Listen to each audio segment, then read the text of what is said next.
एकदा गौतम बुद्ध आपल्या काही शिष्यांबरोबर एका नदीच्या किनाऱ्यावरून चालले होते. संध्याकाळची वेळ होती. मावळणारा सूर्य लाल रंगाची उधळण करून वातावरणाला आकर्षक बनवत होता. बुद्धांनी पाहिले, नदी किनारी छोटी छोटी मुले ओल्या मातीने घरं बनवत होती. ती मुलं एवढी प्रसन्न होती जसे काही त्यांना आयुष्यात सर्व काही मिळाले आहे आणि त्यांना दुसऱ्या कोणत्याच गोष्टीची गरज नाही. ते आपले घर बनवण्यात एवढे तल्लीन झाले होते की त्यांचे बाकी कोणाकडे लक्षच नव्हते. बुद्धांनी त्यांचे शिष्य त्या मुलांचा खेळ लांबूनच पाहत उभे होते. तेवढ्यात एका मुलाचा पाय दुसऱ्या मुलाने बनवलेल्या घराला लागतो आणि त्याच्या मातीच्या घराचा आकार पूर्णपणे बिघडून जातो. यावर दुसरा मुलगा त्याच्यावर जोरात ओरडतो, तू हे काय करून ठेवलंय? तुला माहितीये हे मी किती कष्ट करून बनवले होते? आजपासून तू माझा मित्र नाही. तुझी माझी मैत्री संपली. नंतर तो दुसरा मुलगा आपले घर बनवण्यात परत मग्न होऊन जातो. थोड्या वेळानंतर त्या सर्व मुलांच्या आया येतात. त्या नदीवर कपडे धुवत होत्या. त्या आपल्या मुलांना म्हणतात, बाळांनो, संध्याकाळ झाली आहे. आता आपल्या घरी जायची वेळ झाली आहे. हे ऐकताच ती सगळी मुलं त्यांनी बनवलेल्या घरांवर तुटून पडली. त्यांना तोडू लागली.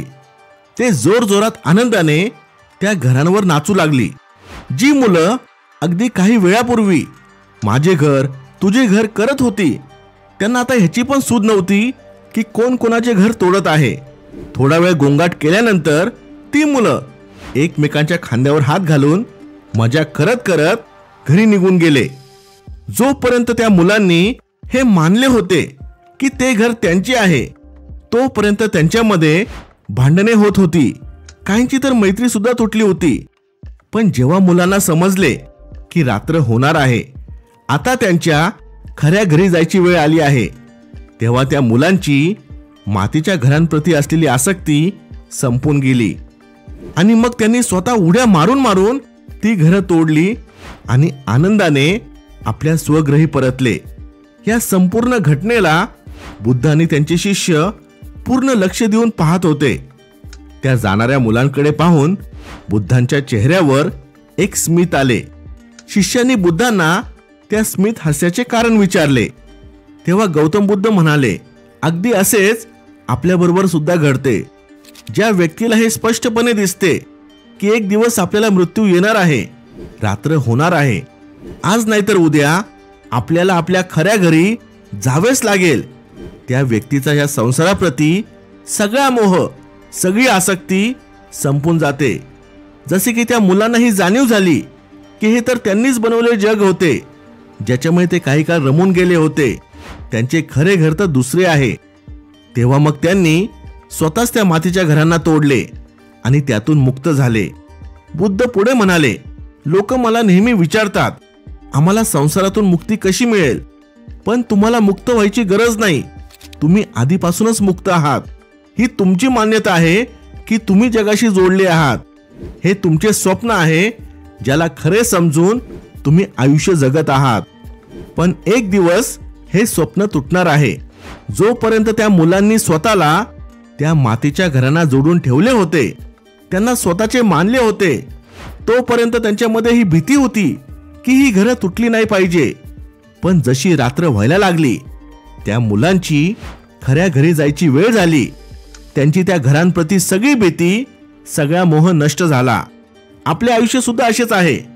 त्या सगळ्या गोष्टी ज्याची तुम्हाला सतत भीती वाटत असते, चिंता असते, ज्याच्याबद्दल तुमच्या मनात आसक्ती आहे, ते सर्व एक स्वप्न आहे ज्याच्यामुळे तुम्ही जगत आहात. आणि हे स्वप्न कधी पण तुटू शकते. ज्या वस्तूंना, लोकांना तुम्ही तुमचे समजता ते तुमचे नाहीच आहे, हा तुमचा भ्रम आहे. आणि ह्या जगात लाखो लोकांचा हा भ्रम रोज तुटत असतो. तुमचा पण एक दिवस तुटेल. बुद्ध थोडे गंभीर होऊन म्हणाले, सगळ्यात महत्वाची गोष्ट म्हणजे हे आयुष्य एका स्वप्नासमान आहेच, पण त्याचबरोबर सत्याला जाणून घ्यायची एक संधी सुद्धा आहे.